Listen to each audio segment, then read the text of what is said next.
Welcome everybody to the 90s podcast hosted by yours truly, Kevin Thompson, founder and CEO of 99 Capital Group. Thank you guys for joining me. As I always say, subscribe to this channel. As I always say, go and get my book, MLB to CFP, live on Apple and Amazon. If you have any questions, comments, or concerns, you can email us at info@99capitalgroup.com. Send us your questions, go to the website at www.99capitalgroup.com. Schedule your appointment. As you know, we're here to do what?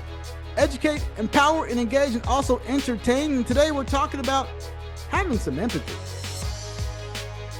The government employees are having to make a tough decision.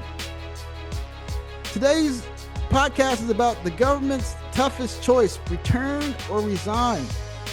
We're going to give you some insight and help you make the decision that's best for you and just give out information. So, without further ado, let's get it.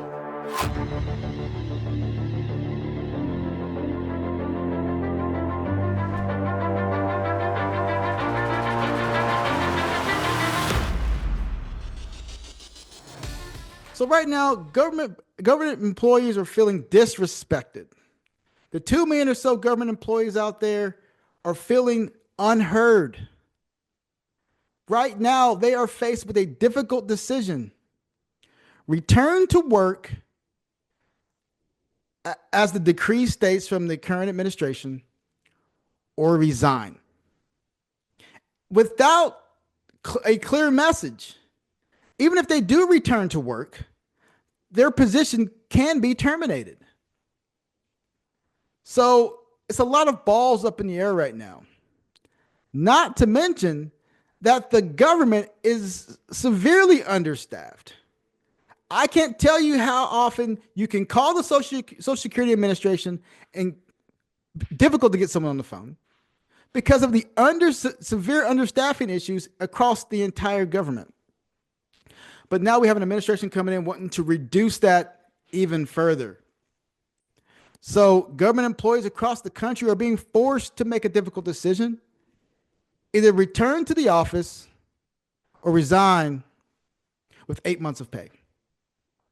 This latest executive order is shaking up the federal workforce. And for some, it's a welcome exit, while for others, it's disruptive, career-altering decisions. So in today's episode, we're going to break down what this order means, explore the financial impact, discuss your FERS and your CSRS retirement options, and outline key strategies to maximize your benefits if you choose to leave. And hey, if you're a federal worker feeling overwhelmed by this decision, stick around until the end. I got some special opportunities for you to get personalized guidance. So really, let's dive in. So let's start with the basics. The President of the United States has issued a decree.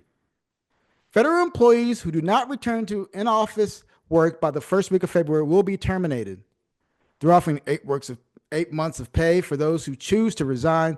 But here's the thing: does the executive branch even have this kind of power? What's the legality around this? Again, I'm no legal expert, but this seems like it could be facing some serious legal challenges.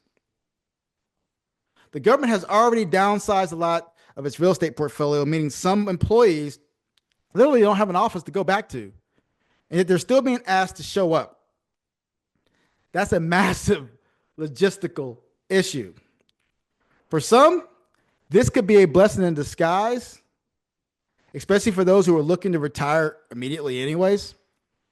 You could take the severance, enjoy 8 months of full benefits, and then transition to your FERS or your pension plan. But for others, it's really not that simple. It's a decision that needs to be made very strategically. So what are your options? Well, you really got 3 choices.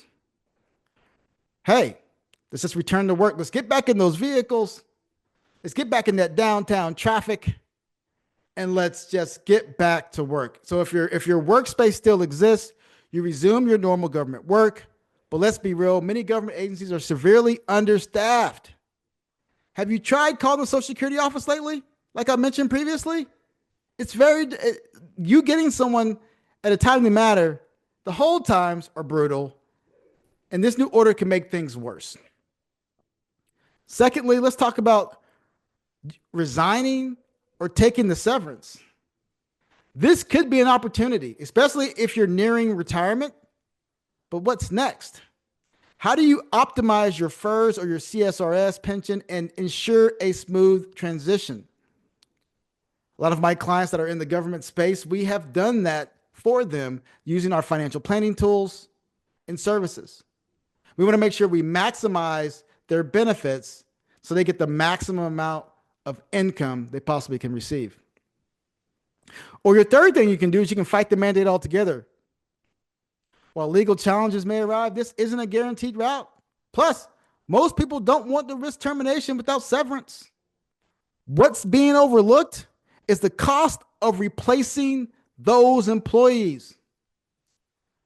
I always thought, and most of us are thought to believe, that the administration is good business. They are good business people. As a business owner myself and how I know business works, training new employees to go in and learn systems, especially antiquated ones, is a higher cost than retaining the ones that you have. That's business. The cost of training and bringing on new people is a higher cost than keeping the ones you currently have. That's just business 101. So you already know that if you're a business owner, it's way more expensive to hire and train new employees than to retain the ones you already have. So what's the government's game plan? That is absolutely unclear. So let's talk about understanding your FERS, your CSRS, and Social Security, right? So it's about money. Let's talk about money. If you're a government employee, you're likely in either the Federal Employment Retirement System, or FERS, or the Civil Service Retirement System, CSRS. Understanding these programs is critical before making a decision. FERS, you get a pension, but Social Security is included as part of your retirement. You paid into the system. It's a beautiful thing. Now, I know your checks felt real small, and then you said, man, I don't know how I'm going to. I've had many clients say, man, I get into retirement, I just don't feel like I'm going to have enough because my checks are really, really small and all this other stuff. Because you've been saving so much money in the pension system and in Social Security that you're over saving, which is a good thing.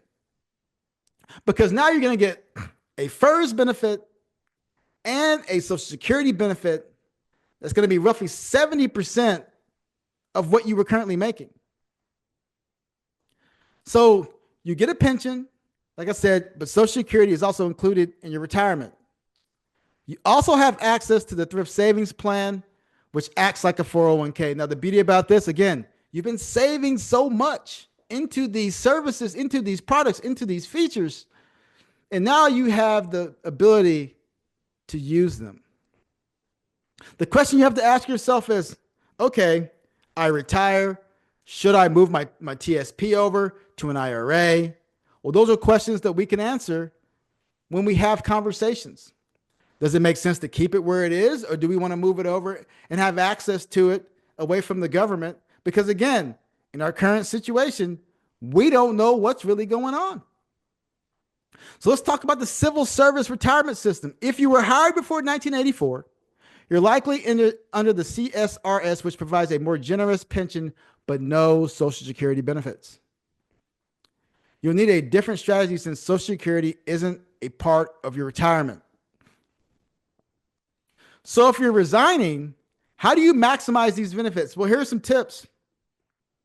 If you're under FERS or FERS, make sure you strategically claim Social Security to maximize your payout. Most of you, 66 and a half, 67, depending on when you were born. If you're born in 1960 or later, it's 67.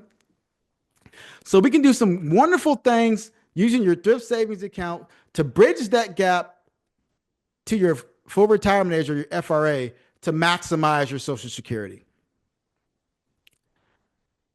Also, if you're under the CSRS, your pension is king.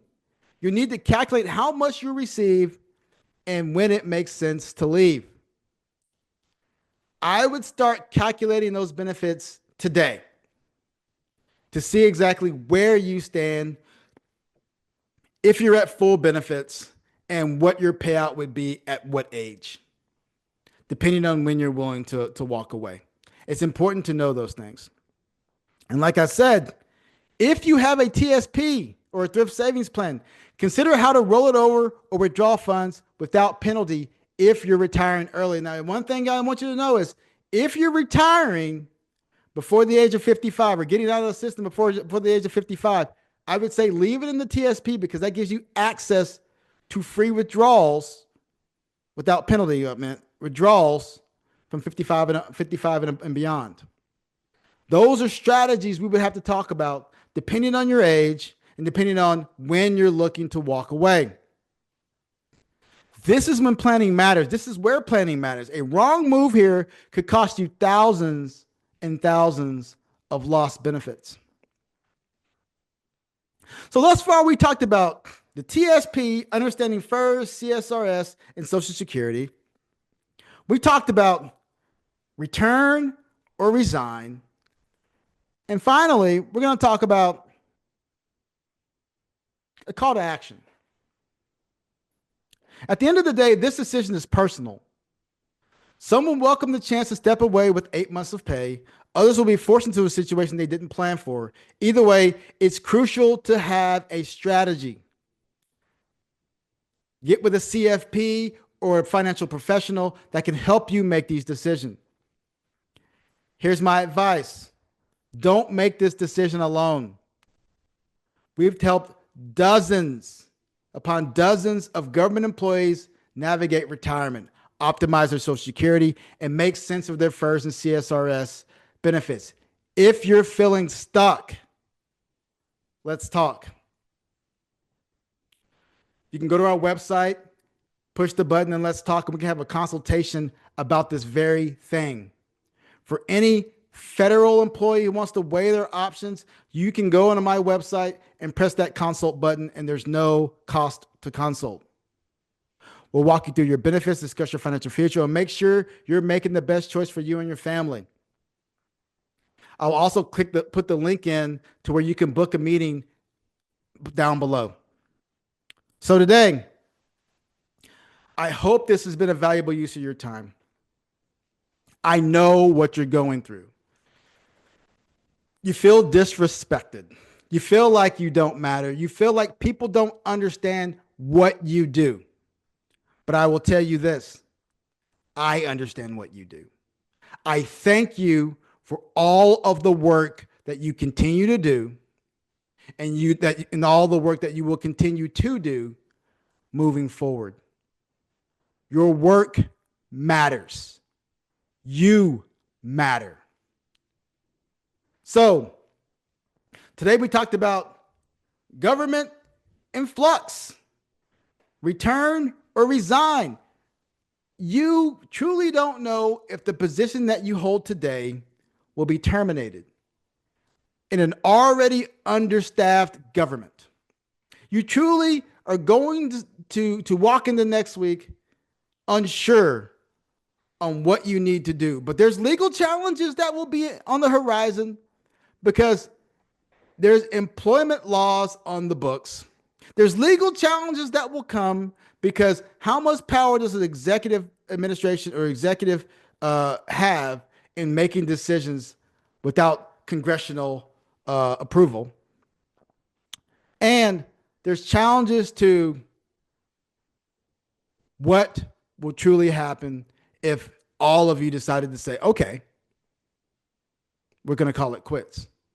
The expectation is roughly 8 to 10% will take the resignation, and that's going to save the government money. But what they're not realizing is the cost, like I mentioned before, the cost to retrain new people in those positions and what that's going to do regarding the systems already in place, the systems that people need, and the timing of getting things done.